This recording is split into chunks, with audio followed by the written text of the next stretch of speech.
Ya, alhamdulillah siang ini kita bisa kuliah melalui Zoom.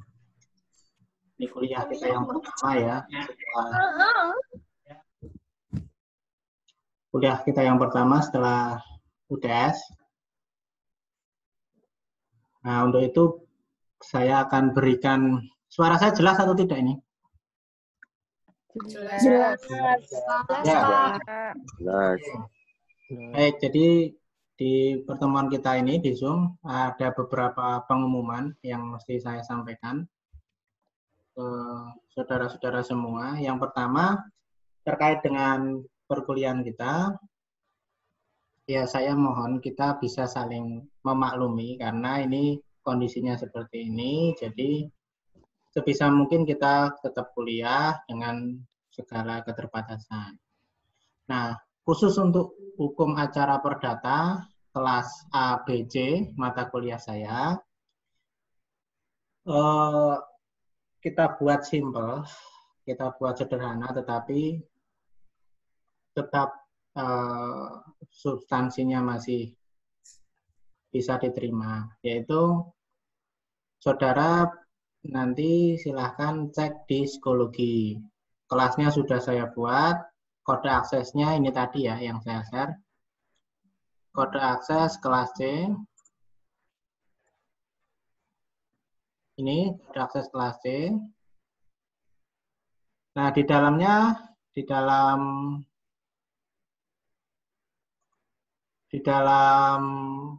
psikologi kelas C itu ada folder-folder isinya pertemuan pertama, kedua, ketiga, begitu seterusnya. Nah, di dalam folder itu masing-masing nanti ada materi dan juga ada video penjelasan. Gitu. Jadi kemungkinan kita kuliah Zoom tidak setiap minggu. Karena saya juga mempertimbangkan masukan dari saudara-saudara bahwa kalau Zoom itu mungkin terkendala di sinyal ataupun nanti membebani saudara di kuota begitu. Nah, yang saudara butuhkan kan video penjelasan. Nah, nanti saya upload di masing-masing folder itu sebagai penjelasan atas materi yang juga saya masukkan di situ. Supaya bisa saudara putar ulang-ulang untuk lebih paham. Meskipun ya penjelasan saya tentunya juga sederhana, tidak yang terlalu lama dan panjang. Ya, nanti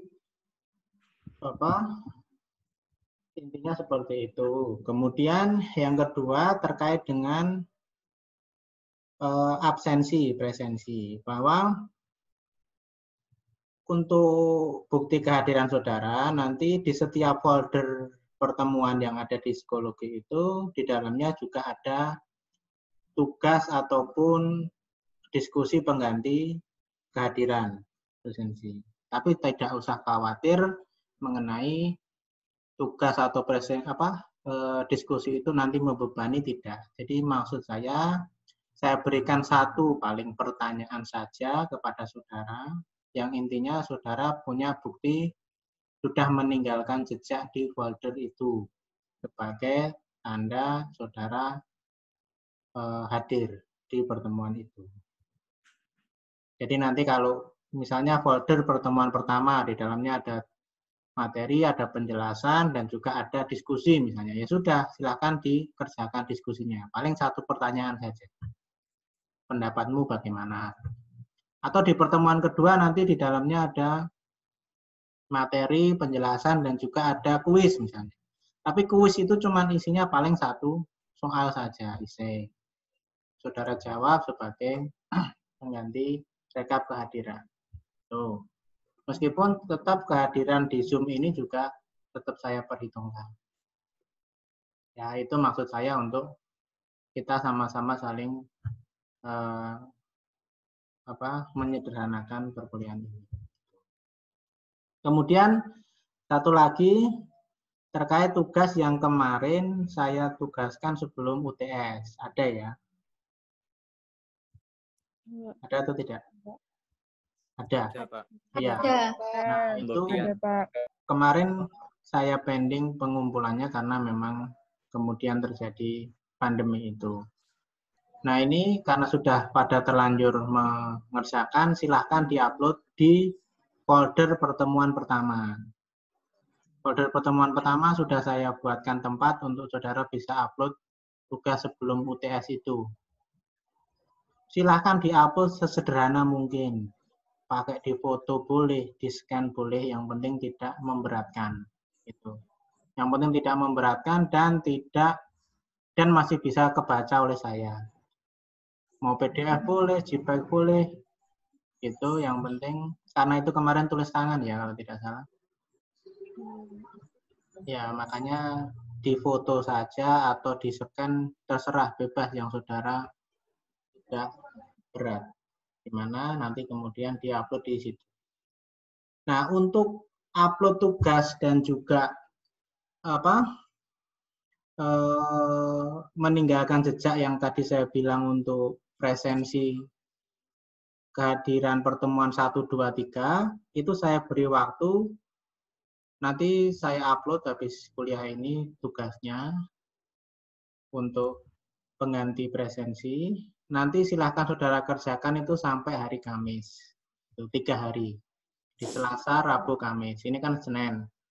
Di Selasa, Rabu, Kamis, saudara baca dulu materinya, kemudian jawab itu sebagai pengganti kehadiran. Gitu ya. Nanti di folder itu kan kelihatan maksimal submit-nya kapan. Itu saya set untuk hari Kamis malam. Itu.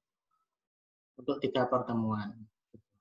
Baik, itu kira-kira pengumuman dari saya. Sudah jelas?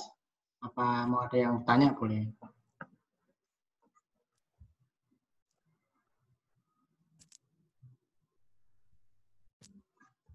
Oke ya, jelas ya? Jelas. Jelas, Pak. Oke, sekarang kita coba bahas, diskusikan materi.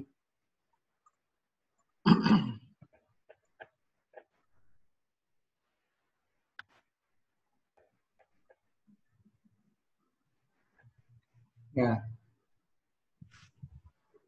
Baik, jadi materi untuk ujian akhir semester hukum acara perdata itu prinsipnya kita nanti akan bahas mengenai upaya hukum.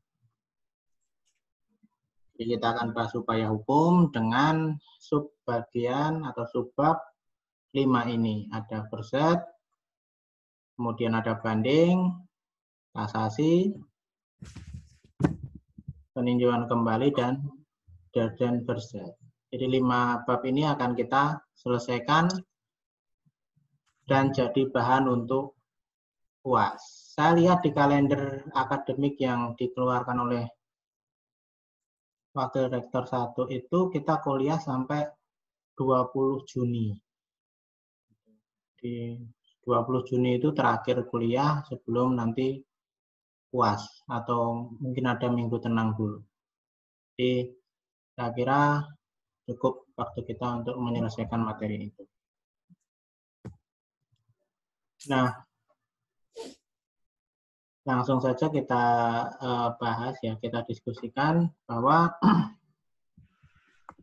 upaya hukum itu adalah menurut Prof. Sutikno Mertokusumo adalah upaya atau alat untuk mencegah atau memperbaiki kekeliruan dalam suatu putusan. Jadi kemarin sebelum UTS kan kita sudah bahas sampai keputusan bahwa untuk memperbaiki atau mencegah kekeliruan atas produk putusan yang dikeluarkan oleh hakim, maka para pihak yang bersengketa, baik penggugat maupun tergugat, itu bisa menggunakan haknya. Nah, hak yang dimaksud itu namanya upaya hukum.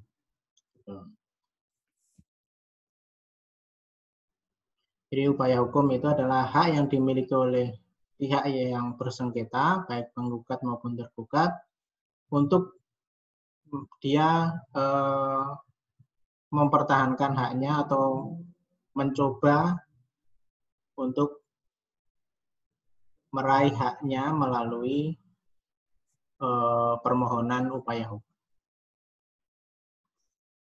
Nah, klasifikasi upaya hukum itu ada dua, ada upaya hukum biasa dan ada upaya hukum luar biasa. Perbandingannya bisa saudara lihat di tabel ini bahwa upaya hukum biasa itu pada asasnya merupakan upaya untuk menangguhkan eksekusi, kecuali terhadap putusan serta merta. Sedangkan upaya hukum luar biasa itu tidak menangguhkan eksekusi. Gitu. Secara atau pengertian lain yang bisa saudara pahami, kalau yang namanya upaya hukum biasa itu dimohonkan saat putusan hakim itu belum berkekuatan hukum tetap atau belum inkrah.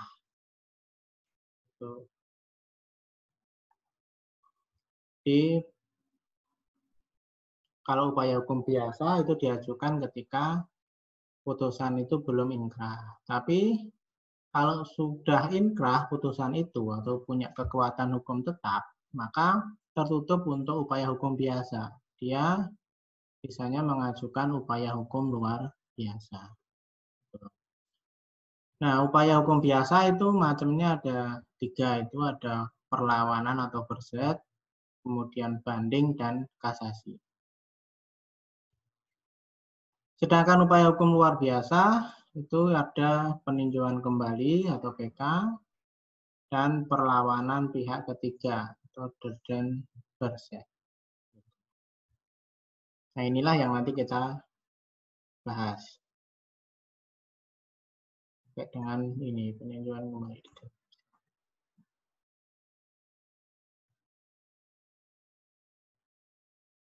Baik, kita masuk ke berset.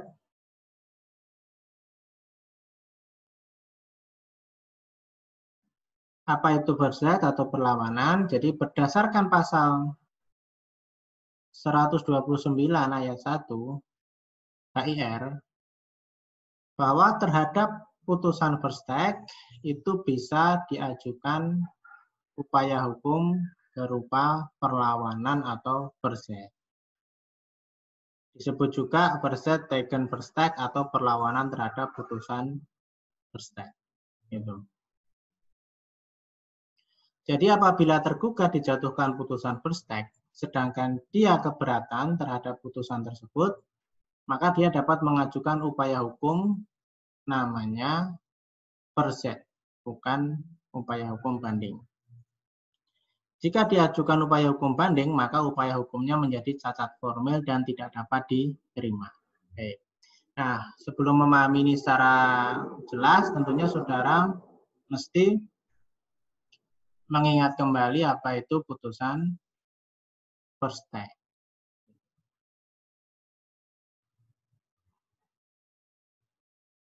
Apa kira-kira putusan berstek? Ada yang masih ingat?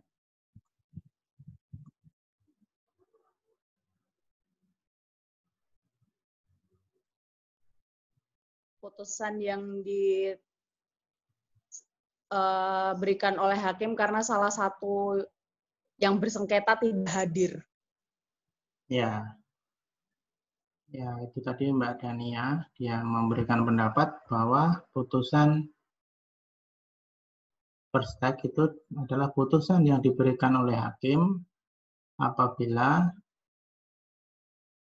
salah satu pihak yang terlibat di dalam sengketa itu tidak hadir.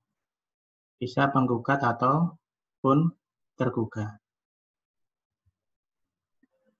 Jadi yang pasti saudara nanti baca ulang. Jadi putusan berstek itu bisa dijatuhkan oleh hakim kepada sengketa atau atas suatu sengketa dengan ketidakhadiran baik itu penggugat ataupun tergugat. Cuman di sini ada perbedaannya yang mesti saudara pahami bahwa kalau yang tidak hadir itu adalah penggugat, gitu, maka terhadap putusan first take yang jatuh atas ketidakhadiran penggugat itu, maka tidak ada upaya hukum apapun. Gitu ya. Saudara pasti ingat, kalau yang tidak hadir itu adalah penggugat, maka hakim karena jabatannya bisa menjatuhkan putusan first take. Cuman terhadap putusan first take yang dijatuhkan oleh hakim itu tadi, karena ketidakhadiran penggugat, maka tidak ada upaya hukum apapun. Nah, diktum putusannya biasanya terdiri dari dua hal. Yang pertama, bahwa membebaskan tergugat dari segala tuntutan atau gugatan. Kemudian yang kedua adalah memerintahkan pada penggugat untuk membayar biaya perkara. Nah, ini yang mesti juga saudara tahu, kalau penggugat itu tidak hadir, maka dalam hukum acara perdata itu dianggap sebagai gugurnya gugatan. Nah, kalau gugatan itu gugur, maka penggugat tadi bisa mengajukan gugatan baru. Jadi mendaftarkan gugatan baru dengan nomor perkara baru. Dan itu tidak nebis in idem. Gitu ya. Jadi kalau saya ulangi, kalau yang tidak hadir itu penggugat, kemudian jatuh putusan first take, maka tidak ada upaya hukum. Yang bisa dilakukan penggugat apa? Yang bisa dilakukan adalah mengajukan gugatan baru dengan nomor perkara baru. Itu bisa, boleh, dan dianggap bukan merupakan nebis in idem. Itu. Nah, kemudian kembali lagi ke pembahasan kita mengenai first take, bahwa kalau yang dijatuhkan putusan hakim itu adalah putusan first take atas ketidakhadiran dari tergugat, jadi yang tidak hadir itu tergugat setelah dia dipanggil secara patut. Dipanggil secara patut itu maksudnya bagaimana ya? Dipanggil dengan rilas, dengan surat tertulis, pakai ketentuan di acara hukum acara itu, disampaikan langsung atau ke kuasanya, atau kalau alamatnya tidak jelas bisa sampaikan ke kelurahan atau bisa ke bupati, nanti diumumkan di pengadilan, atau kalau pihaknya di luar negeri bisa pakai diplomatik, itu bisa disampaikan melalui jalur diplomatik. Nah, itu setelah dipanggil secara patut itu kemudian tetap tidak hadir, nah itu kemudian hakim bisa menjatuhkan putusan first take. Nah, kalau putusan first take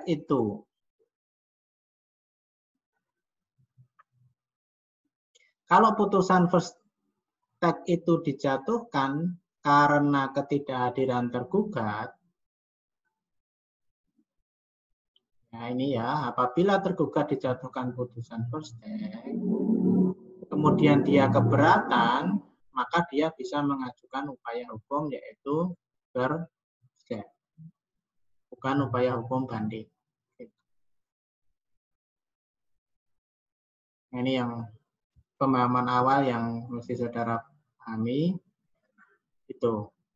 Jadi kalau putusan first take itu jatuh karena ketidakhadiran tergugat, maka tergugat itu bisa mempunyai hak untuk mengajukan upaya hukum perlawanan first take. Nah, di sisi lain penggugat juga punya hak untuk mengajukan perlawanan hukum. Tetapi perlawanan hukum yang diajukan oleh penggugat itu bukan first take, tapi upaya hukum banding. Oh ya. Ya, saya kira jelas. Kemudian Dasar hukumnya ini bisa saudara cek di pasal 129 HIR. Di situ pasal khusus mengatur mengenai upaya hukum per se. Ayat satunya dia mengenai bentuk upaya hukumnya, yaitu per se. Kemudian ayat 2 mengenai tenggang waktu permohonannya. Kemudian ayat 3 mengatur mengenai cara pengajuan. Kemudian keempat mengenai penundaan eksekusi. Kemudian yang kelima prosedur pengajuan. Nanti silahkan saudara lihat di HIR pasal 129. Baik, kita lanjutkan mengenai para pihak di dalam berset. Jadi yang namanya cara berset atau upaya hukum berset itu bukan merupakan perkara baru, tetapi istilahnya embedded ya, apa istilahnya jadi satu dengan perkara yang diajukan atau perkara yang sudah eksis itu. Jadi pihak yang terlibat itu adalah tetap sama penggugat dan tergugat. Nah, khusus untuk verset ini yang berhak kan adalah tergugat. Jadi yang berhak mengajukan perlawanan verset hanya tergugat. Penggugat nanti dia punya hak yaitu banding. Ya. Penggugat punya hak namanya banding. Tergugat punya hak namanya verset. Tapi ingat, ini adalah putusan verset untuk ketidakhadiran tergugat. Tuh. Nah, kembali ke sini bahwa yang mengajukan perlawanan verset itu hanya tergugat. Nah, istilahnya ini diistilahkan nanti adalah dalam berkasnya disebut sebagai pelawan.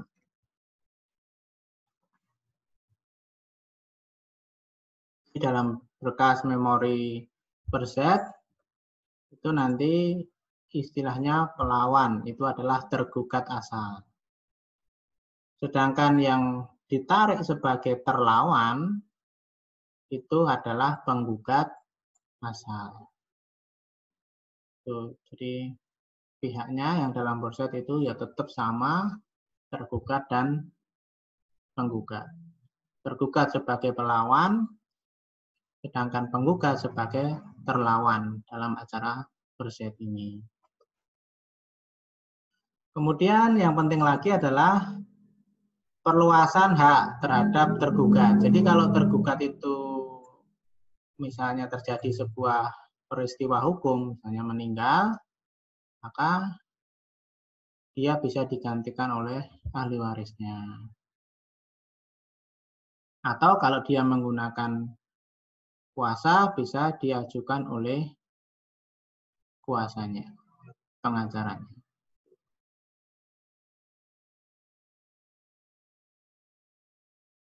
Nah, kemudian di poin ketiga ini, adapun upaya hukum first step bagi penggugat adalah banding. Itu sudah saya jelaskan. Kemudian apabila penggugat mengajukan banding, maka gugurlah hak tergugat mengajukan perlawanan atau first step. Demikian berdasarkan pasal 8 Undang-Undang Nomor 20 Tahun 47. Jadi kalau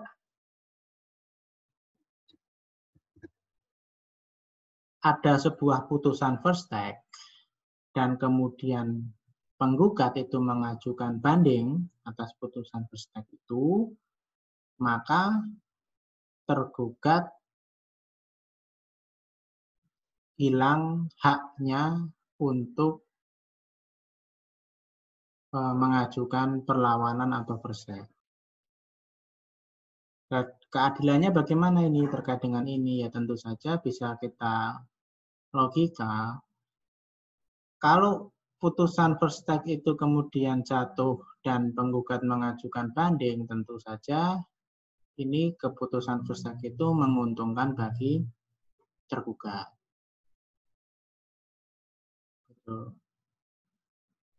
Menguntungkan tergugat. Misalnya ya dalil gugatannya itu tidak disertai dasar hukum yang kuat, maka gugatannya itu tidak diterima. Nah, itu tentu kan menguntungkan tergugat, maka dia kehilangan hak untuk mengajukan verset.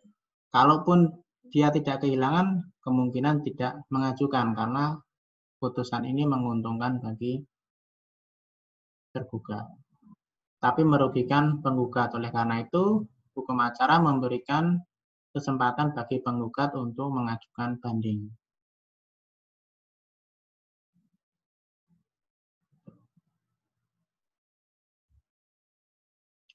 Kemudian slide selanjutnya mengenai tenggang waktu pengajuan. Jadi menurut pasal 129 ayat 2 HIR, tenggang waktu pengajuan perlawanan atau verset adalah 14 hari terhitung dari tanggal pemberitahuan putusan verstek kepada diri pribadi penggugat atau kuasanya. Jadi tenggang waktu pengajuan adalah 14 hari dihitung setelah tanggal pemberitahuan putusan verstek itu diterima oleh tergugat atau kuasanya. Nah, ini sangat penting formil ini karena nanti mempengaruhi putusan. Apakah hakim itu menerima verset atau tidak karena ada hitungan 14 hari ini. Jadi kalau lebih dari 14 hari ini bisa kemudian ditolak, putusan versetnya itu menolak. Nah, 14 hari ini apabila pemberitahuan itu diberikan ke diri pribadi tergugat atau kuasanya. Jadi kalau diberikan selain kepada itu, maka dianggap belum diberikan secara resmi dan sah. Itu belum bisa mulai dihitung 14 hari. Nah, terkait dengan kuasa ini juga harus dilihat surat kuasanya.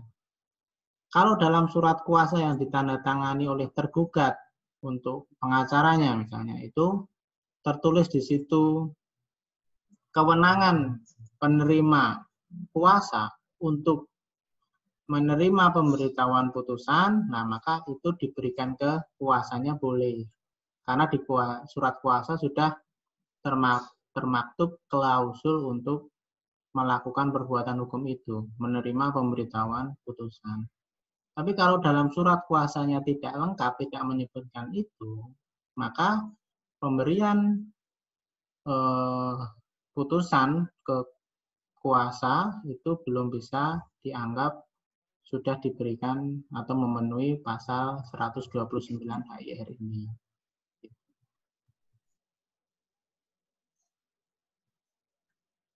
Nah, kemudian ada timeline lagi yaitu 8 hari. Ini adalah apabila putusan itu tidak disampaikan ke diri pribadi. Jadi tidak bisa disampaikan oleh jurusita kepada diri pribadi dengan berbagai alasan. Misalnya alamatnya tidak jelas, sudah tidak bisa diketemui, atau di luar negeri tadi.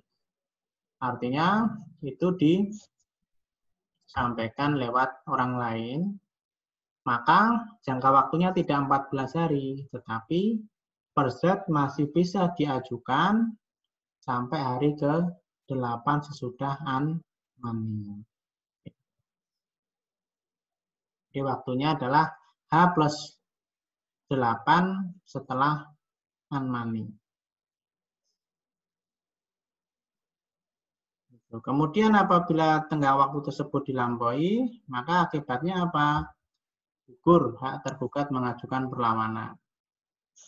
Yang kedua, tergugat dianggap menerima putusan verstek karena tidak ada upaya hukum selama jangka waktu tertentu.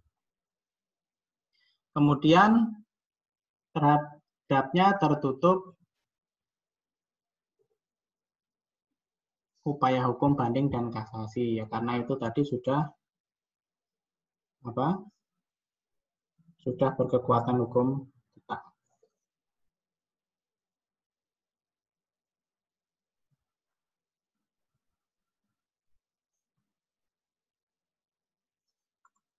Baik, sampai di sini ada yang mau tanya, silakan. Bisa secara lisan atau chat ke saya.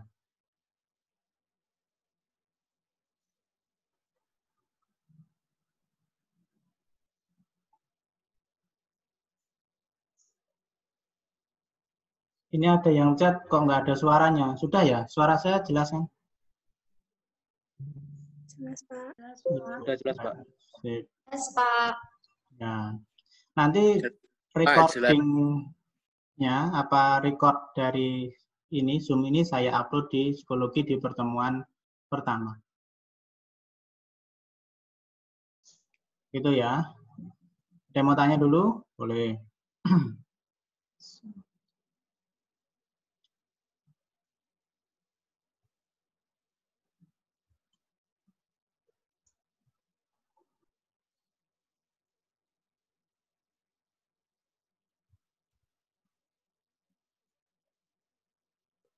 Ya ada. Ini ya jelas ya bahwa tengah waktunya dalam 14 hari atau 8 hari apabila ada unmanning. Unmanning ini apa? Mungkin kemarin sudah dijelaskan Bu Marisa ya, unmanning. Intinya secara sederhana bisa saudara maknai kalau yang namanya unmanning itu peringatan dari hakim atau ketua pengadilan kepada pihak yang kalah untuk segera mematuhi isi putusan.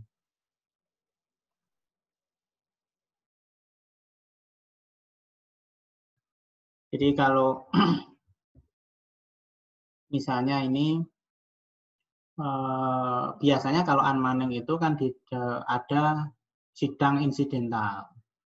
Jadi hakim menjadwalkan sidang insidental dengan agenda unmanning itu. Jadi pihak yang dihukum, misalnya tergugat, dipanggil dalam sidang insidental itu untuk diberi peringatan. Nah, apabila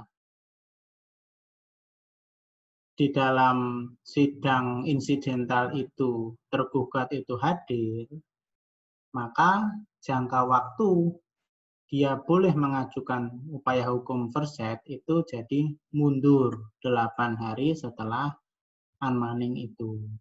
Unmanning atau sidang insidental peringatan itu. Tapi kalau tidak ada unmanning, artinya bisa sampai ke pribadi tergugat, maka jangka waktunya adalah 14 hari.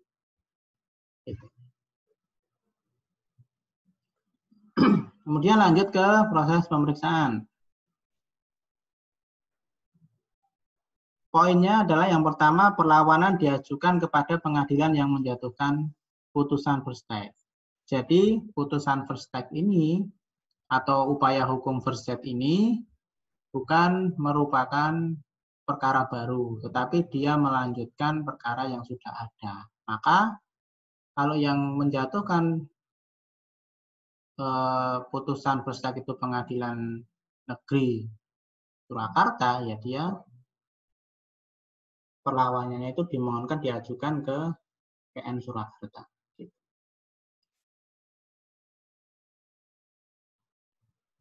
Nah, ini yang poin kedua ini jelas penekanannya putusan Mahkamah Agung nomor ini mengingatkan bahwa verset terhadap first step tidak boleh diperiksa dan diputus sebagai perkara baru, tapi melanjutkan. Artinya saudara secara ringkas bisa saudara maknai, kalau upaya hukum verset itu diterima, maka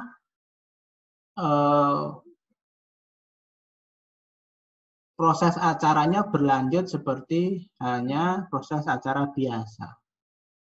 Jadi surat versetnya itu yang masuk di dalamnya boleh juga ada mengenai eksepsi. Karena ini kan baru pertama kali tergugat itu memberikan jawaban atas gugatan. Karena sebelumnya kan tidak hadir.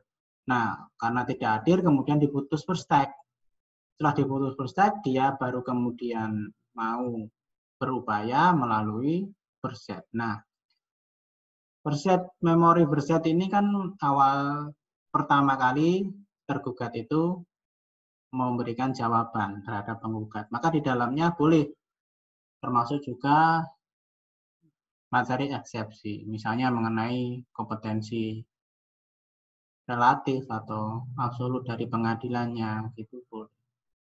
Artinya, poin saya adalah itu berlanjut seperti proses hukum acara biasa, sampai dengan jawab jinawab, kemudian pembuktian, dan kesimpulan. Kemudian poin yang ketiga, perlawanan mengakibatkan putusan first take mentah kembali. Ini artinya, kalau ada perlawanan dari tergugat, maka putusan first take itu statusnya belum inkrah. Tapi menunggu proses yang terjadi dalam upaya hukum first take. Tidak bisa kemudian dianggap putusan first take itu inkrah dan siap dieksekusi, belum. Oke ya. Kemudian poin keempat, pemeriksaan perlawanan, pemeriksaan didasarkan pada gugatan semula.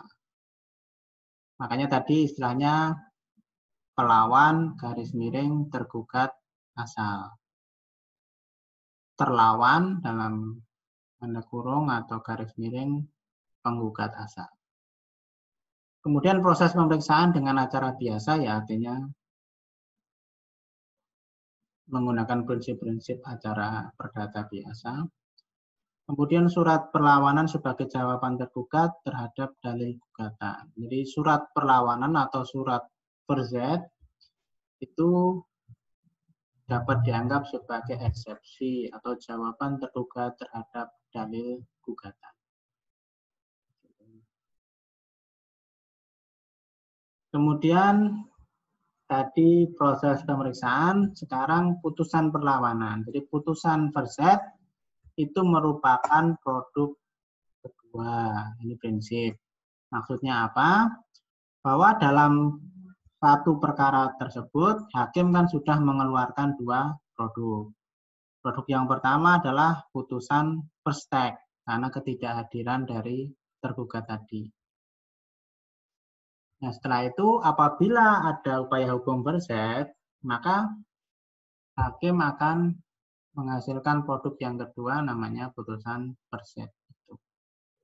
Jadi ini sebenarnya menegaskan kembali bahwa ini perkara tidak berubah atau tidak ganti perkara baru, tapi melanjutkan. Makanya dianggap putusan verzet merupakan produk kedua. Kemudian bentuk putusan verzet ada 3 kemungkinannya. Yang pertama, verzet tidak dapat diterima. Kemudian yang kedua, hakim menolak verzet. Dan yang ketiga, hakim mengabulkan verzet. Kita cek satu persatu. Verzet tidak dapat diterima. Nah, jadi kemungkinan yang pertama, verzet itu tidak dapat diterima. Putusan hakim seperti itu. Putusan verzetnya menyatakan bahwa verzet tidak dapat diterima. Nah, ini terjadi apabila apa? Apabila tenggang waktu pengajuan verzet itu tadi sudah terlampaui. Ini penting ya, urusan formil tadi, karena bisa mengakibatkan verzet itu tidak dapat diterima. Yang 14 hari tadi atau 8 hari setelah unmanning. Kalau itu tidak dipenuhi, artinya lewat waktunya, maka verzet tidak dapat diterima. Akibatnya apa? Akibatnya tergugat dianggap menerima putusan first take. Sekaligus tertutup hak tergugat mengajukan banding dan kasasi. Dengan kata lain, putusan first take produk pertama dari hakim tadi memperoleh kekuatan hukum tetap inkrah dan melekat kekuatan eksekusi.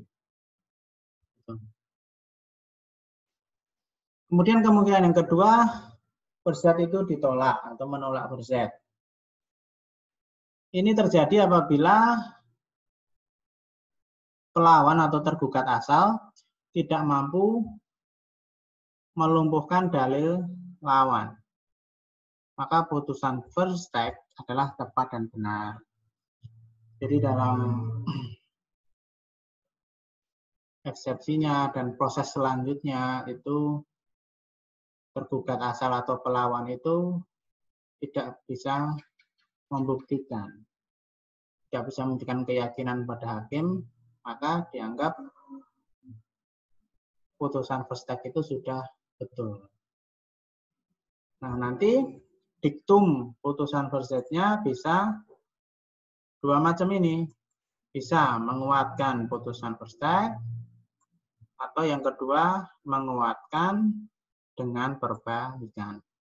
Jadi selama proses setelah pengajuan first take itu kemudian ada bukti baru, ada proses dalam pembuktian, itu kemudian hakim bisa menguatkan putusan first take yang sudah ada ditambah dengan perbaikan.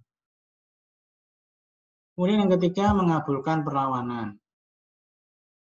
Nah, ini tentu saja bisa dimaknai sebagai kemenangan dari tergugat. Ada dua faktor atau alasan pengabulan berzat. Yang pertama, terlawan atau penggugat asal tidak mampu membuktikan dalil gugatan maupun pembuktian yang diajukan dia. Jadi dia mendalilkan sesuatu, tetapi dia tidak mampu untuk membuktikan. Itu kemungkinan pertama. Kemungkinan kedua adalah gugatan terlawan atau penggugat asal dia cacat formil. Jadi tadi saya bilang, misalnya dieksepsi dengan nebis in idem, obscure libel misalnya, atau kompetensi mutlak misalnya, itu bisa kemudian menang. Artinya mengabulkan perlawanan berzat itu.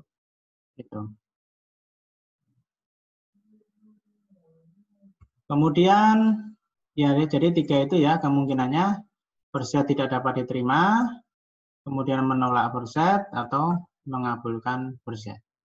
Tiga kemungkinan bentuk putusan berzat. Kemudian slide selanjutnya ini adalah membahas mengenai first take atas first take tidak dapat di berzat. Ini maksudnya seperti apa? Bahwa terhadap putusan first take yang diambil untuk kedua kalinya dalam kasus perkara yang sama, tertutup hak tergugat untuk mengajukan perlawanan. Jadi bisa kita pahami misalnya seperti ini, bahwa penggugat dan tergugat sengketa di pengadilan, kemudian tergugat tidak hadir, oleh hakim diputus first take. Nah, terhadap putusan first take itu kemudian tergugat tadi mengajukan upaya hukum berzat.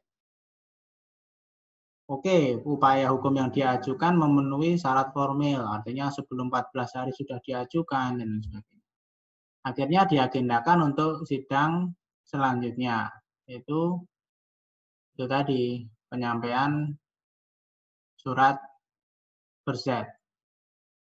Nah, ketika diagendakan di persidangan selanjutnya, ternyata tergugat ini tidak hadir lagi setelah dipanggil secara patut. Dan biasanya dalam praktek juga hakim tidak serta-merta sidang pertama kemudian first take. Biasanya diberi kesempatan 1 kali lagi atau maksimal sampai 3 kali, baru kemudian jatuh putusan first take. Nah, apabila ternyata ini itikat dari tergugat ini tidak baik, dia tidak hadir lagi dengan alasan yang tidak bisa dibenarkan, maka kemudian hakim menjatuhkan putusan first take untuk yang kedua kalinya, maka terhadap putusan yang kedua ini sudah tertutup hak dari tergugat untuk mengajukan perlawanan atau mengajukan first. Jadi sudah tertutup hak dia. Itu. Ini tentu saja kita bisa maknai ini adalah upaya bagaimana pengadilan itu bisa bersikap adil, melindungi juga hak dari penggugat. Karena tendensinya bisa macam-macam, bisa juga dia kemudian kalau tidak diberi aturan tegas seperti ini, sidang akan berlarut-larut tentu saja. Kemudian bisa juga ini upaya untuk menunda eksekusi dari tergugat. Maka cukup diberikan satu kali kesempatan itu. First take pertama, dia punya kesempatan untuk first. Ketika kemudian dalam first itu dia tidak hadir, kemudian jatuh first take lagi, maka dia tidak punya kesempatan untuk melakukan first yang kedua atau first atas putusan first take yang kedua. Gitu. Akibatnya ya logis, artinya putusan first take yang awal itu langsung inkrah dan punya kekuatan eksekutoria. Kemudian ini terkait dengan eksekusi putusan first take. Ini putusan first take ya, bukan first take, putusan first take, putusan produk pertama. Ini menunjukkan, saya mau menunjukkan bahwa poin pertama, kalau putusan first take itu tidak dapat dieksekusi sebelum tenggang waktu 14 hari. Nah, tadi kan sinkron dengan apa yang kita bahas di awal, kalau jangka waktu pengajuan itu 14 hari. Jadi sebelum lewat tenggang waktu ini, putusan first take atau putusan produk pertama itu tidak bisa dieksekusi. Karena dalam rentang 14 hari itu masih ada kemungkinan tergugat mengajukan perlawanan atau first. Nah, terhadap perlawanan itu, poin ketiga ini menyingkirkan eksekusi, artinya dia bisa menunda eksekusi. Kemudian, eksekusi itu dapat dilakukan sebelum lewat waktu 14 hari. Dengan alasan sangat perlu. Alasannya ada 3 ini. Ada putusan harus mencantumkan diktum serta merta. Jadi dianggap sebagai sebuah putusan serta merta. Kemudian terdapat keadaan yang sangat perlu. Kemudian ada permintaan dari tergugat.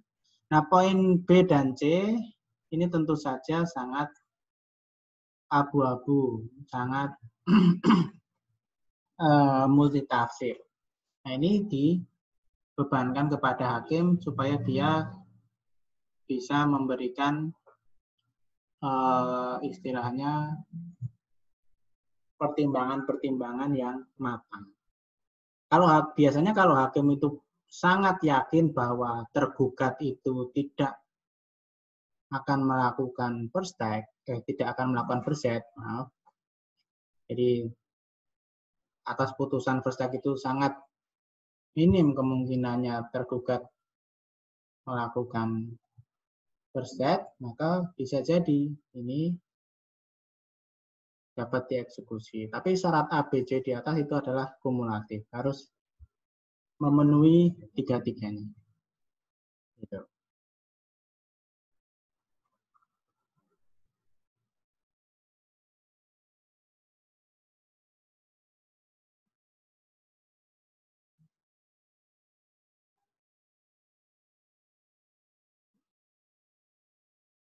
Oke, ya itu penjelasan saya dalam slide.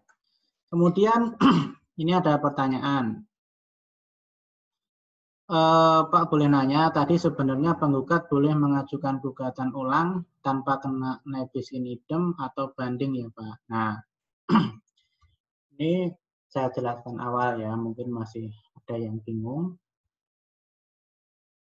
Jadi kalau dibuat secara struktur, yang namanya putusan first take itu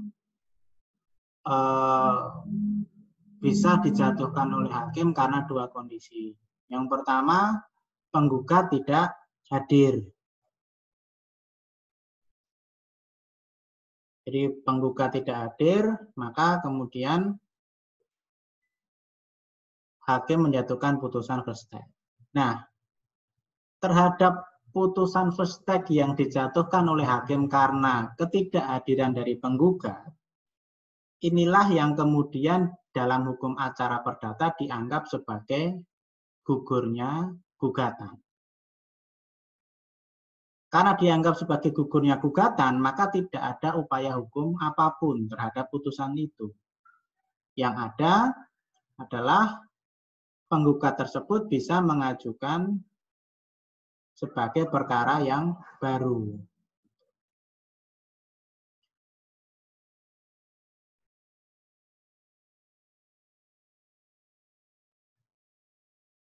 Nah, kalau pertanyaannya tadi penggugat boleh mengajukan gugatan ulang tanpa kena bis in idem atau banding.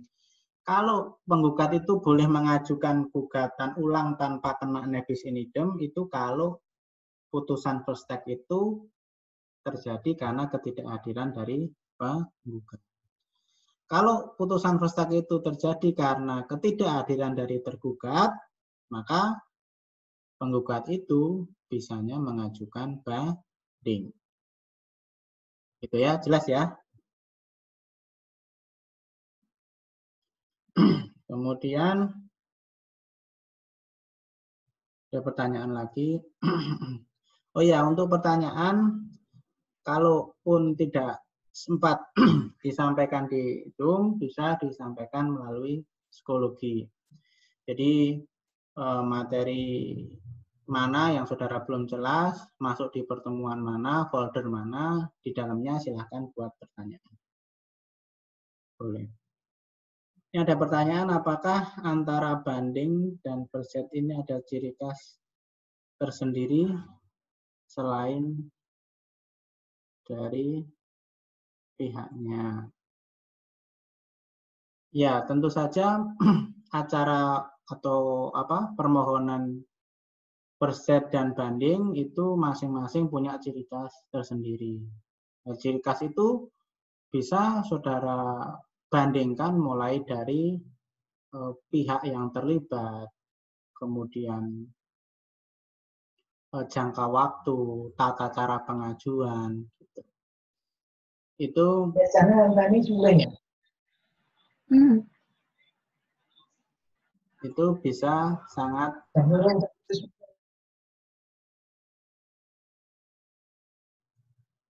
ya, jadi tentu saja beda-beda itu punya ciri khas sendiri-sendiri. Contohnya misalnya perset ini. Perset ini ada hak untuk melakukan perlawanan berupa perset ada kalau sudah ada putusan first take. Kalau tidak ada putusan first take ya tentu saja tidak ada hak tergugat untuk mengajukan perset. Kalau tidak ada putusan first take, adanya putusan akhir, itu para pihak bisa mengajukan banding ataupun sampai kasasi. Jadi ciri khasnya itu kalau untuk perset.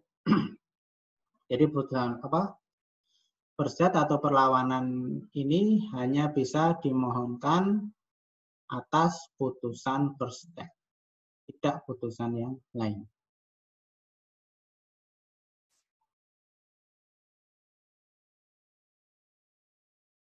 Kemudian ada kekuatan eksekutorial, itu kekuatannya bagaimana nih Pak? Jadi kekuatan eksekutorial itu ya adalah putusan hakim itu kalau dia benar formil dan materialnya, misalnya menyangkut irah-irah demi keadilan berdasarkan ketuhanan yang Maha Esa dan lain sebagainya, maka terhadapnya bisa dilakukan eksekusi. Nah itu hukum acaranya nanti di pasal 139 HIR itu ada di situ.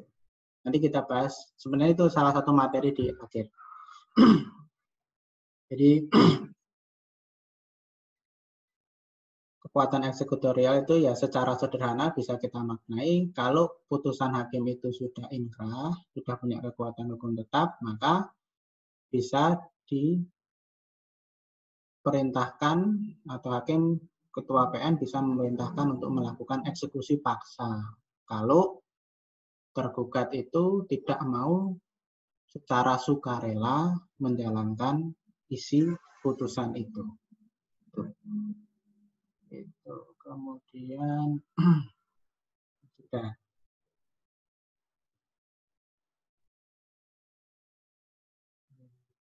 Nah, kemudian nanti materi yang kedua itu mengenai banding.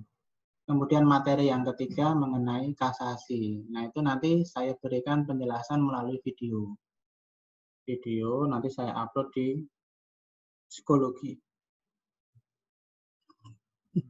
Ada lagi yang mau tanya, silahkan.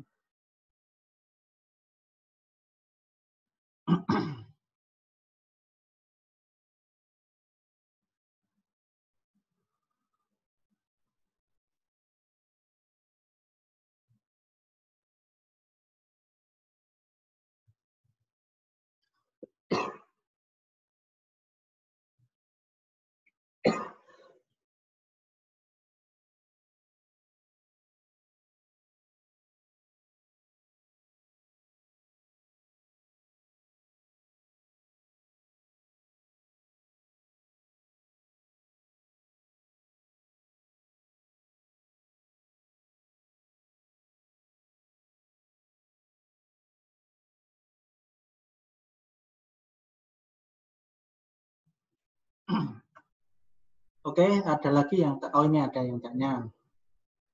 Kalau putusan first step yang berkaitan dengan ketidakhadiran penggugat itu isi putusannya apa? Nah, ini apa? Ini kemarin mestinya sudah dibahas di apa? Di bagiannya Bu Marisa ya. Jadi putusan first step itu macamnya bisa beberapa kemungkinan. Bisa dia mengabulkan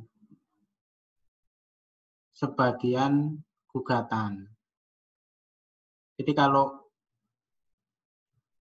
tergugat tidak hadir, hakim bisa menjatuhkan putusan first step. Nah, putusan first step yang dijatuhkan oleh hakim akibat dari ketidakhadiran tergugat itu secara ekstrim hakim bisa mengabulkan seluruh gugatan dari penggugat. Nah, kalau hakim mengabulkan seluruh gugatan penggugat dan tergugat tidak melakukan perlawanan first step, maka ya jadi inkrah, dia mau nggak mau harus menjalankan putusan itu. Bisa juga hakim kemudian mengabulkan sebagian dari gugatan. Atau bisa juga hakim itu menolak gugatan dari penggugat. Karena hakim menganggap dasar hukumnya tidak jelas. Atau alat buktinya tidak lengkap.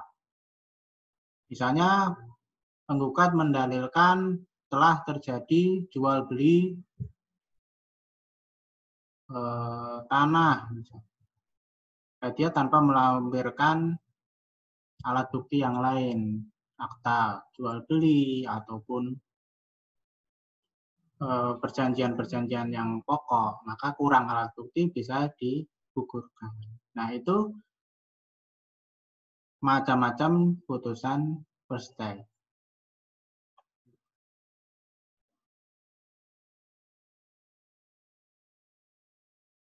Jadi kesimpulannya kalau putusan first step itu yang diputus ya terkait dengan apa substansi dari gugatan. Bukan berkaitan dengan ketidakhadiran penggugat. Gitu ya. Ini mungkin saya baru tanggap pertanyaannya bahwa kan pertanyaannya kalau putusan first step yang berkaitan dengan ketidakhadiran penggugat itu isinya apa ya? Apakah membatalkan gugatan? Jadi putusan first step yang diputuskan oleh hakim itu ya tetap berkaitan dengan substansi gugatan perkara. terkait dengan ketidakhadiran penggugat itu sudah tidak perlu dibahas lagi. Tidak perlu dibahas artinya apa? Artinya hakim kemudian dengan peranata hukum acara yang ada yang memperbolehkan dia menjatuhkan putusan first strike, maka ketidakhadiran penggugat ataupun tergugat itu menjadi tidak masalah lagi. Gitu ya. Kalau tergugat tidak hadir ya sudah tidak akan dipermasalahkan oleh hakim, dia akan memutus mengenai substansi perkara. Gitu. Yang diputus ya berkaitan dengan sengketanya itu apa. Masalah dia tidak hadir kemudian disanksi apa tidak lagi, karena sanksinya yaitu tadi hakim kemudian bisa mengeluarkan putusan first strike. Kalau yang berkaitan dengan ketidakhadiran penggugat itu isi putusannya ada dua. Kalau yang tidak hadir penggugat ya, kalau putusan first strike ketidakhadiran penggugat itu pada umumnya putusannya yang pertama ya dia membebaskan tergugat dari segala gugatan, tuntutan. Kemudian yang kedua yang memerintahkan penggugat untuk membayar biaya perkara.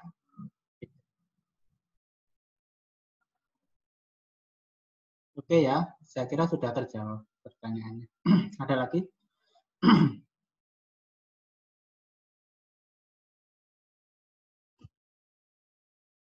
Baik, sambil menunggu saya ulangi lagi kuliah kita, saudara. Yang penting nanti setelah ini cek materi psikologi. Tugasnya bisa dikumpulkan hari ini sampai maksimal hari Kamis. Kemudian untuk pengganti presensi belum saya buat, ditunggu saja. Maksimal besok sudah ada apa yang harus saudara jawab untuk pengganti kehadiran. Nanti untuk materi tambahan, penjelasan tambahan saya upload di psikologi, juga saudara bisa tanya lewat psikologi. Itu kira-kira ada yang masih mau tanya? Kalau sudah saya cukupkan ya untuk kuliah hari ini. Yang ini kira-kira seperti itu. Terima kasih yang sudah menyimak bergabung. Ini nanti juga saya rekap sebagai salah satu bukti kehadiran. Di samping saudara juga harus hadir dengan cara menjawab pertanyaan atau berpendapat dalam diskusi yang saya buat di psikologi. Itu, terima kasih atas perhatiannya. Saya akhiri. Assalamualaikum warahmatullahi wabarakatuh.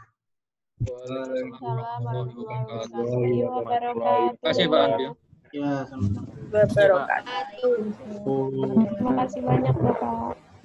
Terima kasih Pak. Ya, sama-sama. Terima kasih Pak.